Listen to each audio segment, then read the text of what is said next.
For the next week, I'm trying Joe Rogan's exact daily routine to see if it will help me become happier, healthier, and wiser. I've been listening to Joe for years now, and he stands out as someone who's built an amazing life around the things he loves. A few people have negative things to say about him, sure, but at the end of the day, he's curious, disciplined, and an inspiration to people all around the world. I want to see what I can learn from how he lives life. So this means I'm taking athletic greens, doing sauna and cold plunge, and doing a podcast. But that's not all.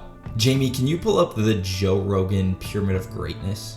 At the end, I'll be graded on whether or not I achieve my goals of happiness, health, and wisdom. And there's a punishment if I fail.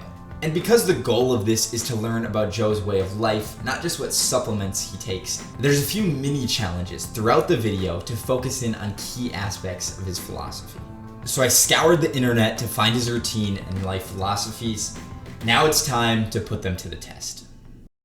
Joe aims to get at least 8 hours of sleep, but he doesn't wake up at the same time each day. He's flexible. Then he makes a drink with lemon juice, water, salt, and sometimes a pinch of cayenne pepper. It's been a rough morning, to be honest with you, but the lemon water plus cayenne pepper is a deadly start to get woken up. Next, he'll do a cold plunge and get some sunlight at the same time. I don't own a cold plunge yet, so we're gonna sub this out for a cold shower, and then I'll get my sunlight separately. He'll skip breakfast since he typically does intermittent fasting, then hit a workout. The morning workout helps get your mind and body in a great state for the rest of the day. After that, he'll hit the sauna. Tough day to be a toxin in my body, because those boys are sweated out. Today's mini challenge is improving my curiosity. A lot of times I get super focused on my goals and being productive, whatever that means, and I avoid anything that doesn't help me improve in some way. Now that's good for avoiding distractions, but it also means that I don't let myself indulge in these random fun topics that I'm curious about. But those random fun topics is what Joe's all about. So today I'm setting aside 2 hours to dive into anything that I'm curious about. I just try to find things that I enjoy doing and do them as much as I can. That's why I don't understand when people say I'm bored. Oh, I'm bored. Like, I could live 100 lives simultaneously. If there was 100 versions of me, I'd have 100 different occupations. I would try to be a professional pool player. I'd try to be a professional chess player. I'd be a professional fighter. I would try to be a fucking singer. I'd find things. I am endlessly fascinated by things to do, things to learn from, pursuits. And I think that if you could find things that resonate with your particular personality, just enjoy them and treat them as what they are. Just got back from the library. That was cool. It was difficult at first, actually, because it felt like I hadn't flexed that curiosity muscle in a while, let's say. So I was like, what do I even think? Like, what do I even learn about? What do I want to learn about? But once I got into it, it was fun. I read some interesting articles in a few magazines, looked up some cool stuff online, read about evolution, bunch of things. But it reminded me of another idea I've heard recently, that most people have very little play in their lives. Like, we have work and you have relationships, maybe you got health and fitness, you're working out.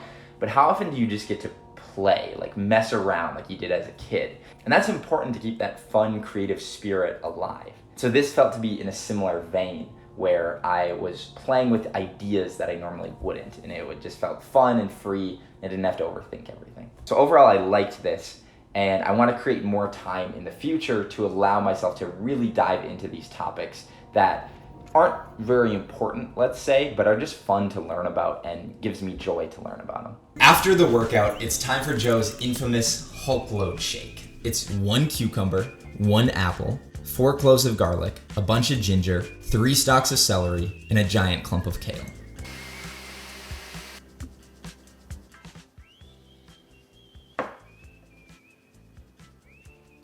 That is really bad. That is horrible. Tastes healthy though. Around this time, he'll eat his first meal as well. Joe is a big supporter of eating fresh, healthy, whole foods. Diet is pretty strict in terms of like no bread, very few carbs, no sugar, no bullshit. Like healthy food, a lot of vegetables, a lot of meat, game meat mostly, wild game. Unfortunately, I couldn't get any elk meat for this week, but I do have a bunch of venison here So we're gonna eat a lot of that throughout this week. Today I'm making some venison sausage patties. I'll have some eggs and then some greens. Then after that, we've got work time. For Joe, this means recording podcasts. I'm not a podcaster, at least not yet. So I'll be working on some YouTube things and something for my other business. I'm currently self-employed, so I have a lot of flexibility. Today's challenge is archery. The ability to stay in the moment and not lose your shit and have in your mind the very specific task you're trying to do and think about that only, and do so with words. Do so in your mind with words. So even though your fucking heart is racing, anxiety's at an all-time high, there's all this adrenaline, you still can execute. You still can do the thing that you want to do. Yeah, it's powerful stuff, man. It's powerful stuff, man. Just got back. Archery is a lot of fun. I'm not gonna say it changed my life or anything, but Joe always talks about how it helps you get really focused. That's definitely true. You have to be very dialed in, and so it helps you get into this flow state. And I say that even as an amateur, like I don't do a lot of archery. I just went with my brothers because my older brother does it a little bit. But it's also a very unique hobby. I think a lot of people don't do archery ever, like me. And so it's fun to mix it up. You know, it's new, it's fresh.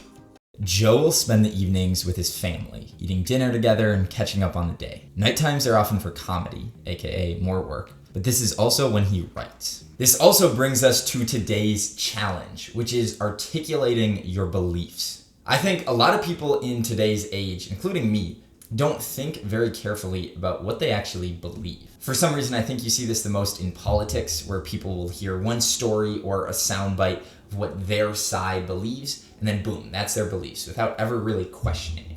And now, I'm not super political, I don't want to spend a ton of time on that, but I think this is a good avenue to explore this. So I'm going to pull together a list of the 10 or 15 biggest political issues, and I'll throw them up on the screen too, and then go through and write out what I actually believe and why. What are my arguments for it, and what's the evidence to support it? All right, that was super great. I don't do a ton of writing, but writing more than speaking really helps you hone your ideas. Because if you say something wrong the first time, you can go back and correct it, or stop and think about, does that actually make sense? Do I really believe that? So it's a way to slow down your thinking and really process things out. And I won't show my answers because that's just not important, but for a lot of them, I ended up writing things I wouldn't have necessarily thought I would in the beginning. I also think this is a great test to see if you are just believing what all the people around you believe, or if you actually think for yourself, which means you'll have some answers that agree with everyone around you and some answers that very much disagree. So that's one thing I'm gonna pull away, is in the future, when there's some big topic, take a moment and write down, what do I believe and why? And really think through that before I start speaking about it.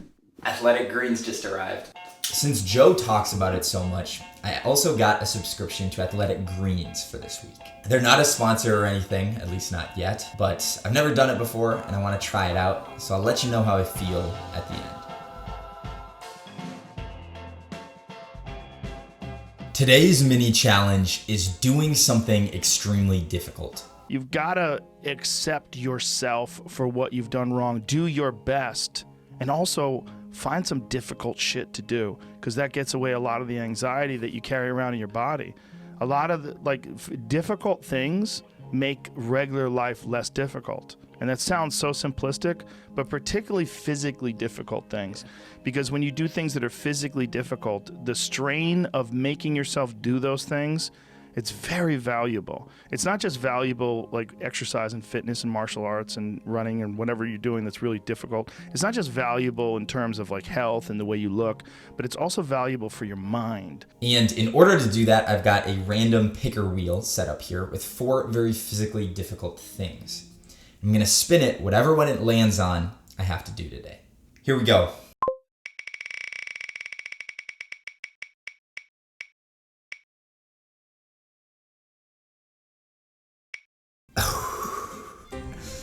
All right, 1 straight hour of meditation. That's what I gotta do. We'll do that a little later. I don't know if Joe still regularly meditates, but I know he did for a while because there's a ton of benefits to it. One of the other things that I learned from Joe is the importance of talking to people who you normally wouldn't. People who will help you to look at things differently, even if you disagree with them. Honestly, I've been having a pretty meh week this week. I just haven't really been feeling that great. But earlier today, I hopped on the phone with a subscriber who watches some of my videos since we've been emailing back and forth. And it was super cool. He's someone that I normally wouldn't have been able to talk to. But we talked about community and self-doubt and a bunch of other things. And he helped me to get out of this rut a little bit. I'm feeling a lot better than I have the past few days. And one of the ways that I'm going to try to apply this is not everyone has a podcast. I don't have a podcast yet. But you can still talk to everyday people. Like, that's just a normal human thing.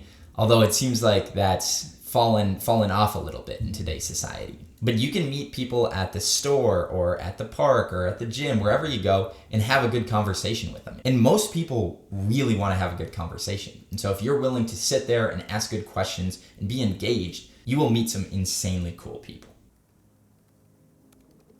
Today's mini challenge is podcasting. Here's how we're going to do it. I'm hanging out with a friend and we'll start recording. We're just going to use our phone. This microphone is just for show. It's not even plugged in right now. And I've got a list of interesting topics that I want to talk to him about. I actually keep a list on my phone called Things to Talk About, and I'll add topics as they come up. Sometimes even the people I want to talk about them with. Nothing is off limits during the podcast, but the only rule is you have to be focused on the conversation. Today, some of the things on my list are how to prevent social media from stealing your attention span, value of poker as a life skill, our thoughts on Ozempic, and the idea of being sincere but not serious. So as you can see, it's a wide variety. And Tim will come with some too. The cool thing about this is that I'm able to see the results over a long period of time because Tim and I and some other friends have actually been doing a podcast like this for a while now. We'd each come with a list of topics on our phone and we'd run through each of them and discuss and debate. And it's one of those areas where most people put in very little effort. And so if you're willing to put in even a tiny bit, you get great results. Meaning that a lot of people never think about how to have better conversations. I think to some people, maybe that even seems weird that you'd come with a list of topics to talk about. But we've all found it super helpful in having the dedicated time and the dedicated focus. There's no phones, there's no nothing. We're just talking has led to great conversations. All right, today's challenge is we are doing jujitsu. Joe is a huge fan of jujitsu and is a black belt as well. I've done a little bit of jujitsu training in the past, but I haven't trained in a year now. But today we're going to a friend's gym for open mat, and I'm probably gonna get destroyed. So here I am going against my friend Brendan. He's actually been in one of my other videos, the David Goggins one, and he competes in jiu-jitsu, so he's gotten really good over the past few months. Now this guy is also a killer. He competes in no-gi, and he tapped me 7 times in 5 minutes. Crunched my neck a little bit, but it was a good roll. It's now day 8. We'll start with favorites and least favorites. There was a lot of favorites here and not a lot of least favorites, so that was pretty cool. First big thing I liked was the tough exercise every day. Joe is totally right about this. It gets you off to a great start and you feel fantastic the rest of the day. It really helps reduce anxiety and things like that.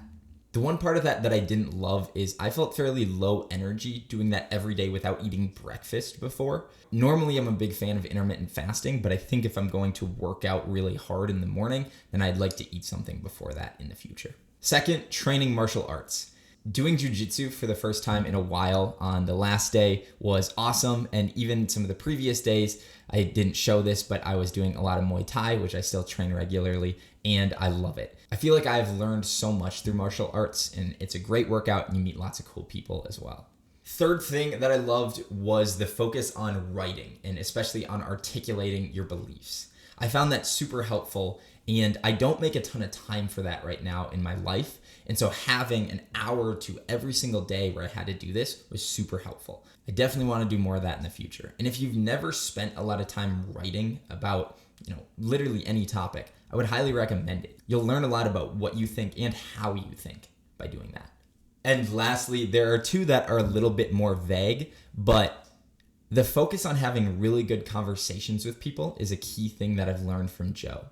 Like I said before, most people want to be having better conversations, and so that's a great skill to develop. If you can be friendly and kind, even most strangers are willing to talk to you, and most people have interesting stories to tell. Like I said before, I started out this week on a bad foot, but most of the things that helped were having really good conversations with people and spending quality time with people talking. And then tied into that is just a general curiosity. This is something I think Joe is really good at and is one of those habits that's really easy to overlook and not focus on because you think you don't need to. But I think honing your curiosity and letting your curiosity run is a skill you can develop, and it's a really helpful one. Most of the big famous inventors and scientists and even entrepreneurs lead with their curiosity. They say, oh, I'm really interested in this thing. Let me just dive into this, see where it goes. And it doesn't always end up working out. Like Isaac Newton spent a lot of time looking into alchemy, trying to turn metals into gold. That didn't lead anywhere. But he was also very interested in physics, and look how that ended up for him. I also think being curious makes life more fun. It means everyday things are a lot more enjoyable because you're so interested in learning about them. All right, now it's time for least favorites. First one, the kale shake. It just was so bad. And obviously it was super healthy and good and all of that, but I know that I wouldn't be able to stick with that consistently, drinking it every day, because it just tasted so bad. The other thing I didn't love is it felt like when it came to the work time, there was a lot less structure than I would have liked. Like I said, Joe's main work is podcasting and then doing stand-up comedy. Both of those are very flexible. You don't know how long a podcast is going to go. Some nights you have a comedy show, some nights you don't. And so it felt like that was very fluid, which obviously he needs. But for me, I'm someone who really likes more structure in how and when I'm going to work. And so if I were to apply this to my own life, I would want to add more of that in. So now it is time for my overall rating. At the beginning, I set out the goal of wanting to become happier, healthier, and wiser. So how well did Joe's routine help me accomplish that? Healthier, certainly, absolutely. I worked out every single day. I pushed myself hard. It was great. Happier? Yeah. Like I said, this week started off not that great for me. I ended quite happy. Maybe not all of that's due to Joe's routine, but I had a lot of good conversations with people, spent good time working out. I did a lot of fun, interesting things. And so I think that made me happier. And wiser? Definitely. I learned a lot during this week and I let my curiosity reign a little bit more. So I was diving into topics that I otherwise wouldn't. I also articulated my beliefs more clearly through all of the writing exercises. I honed some of my thinking there. So at the end of the day, final grade, given all that, I'm going to go with an A.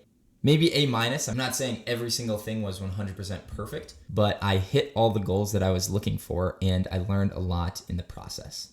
In the end, there's a ton of lessons to take away from Joe, and I feel like I've learned a lot during this week.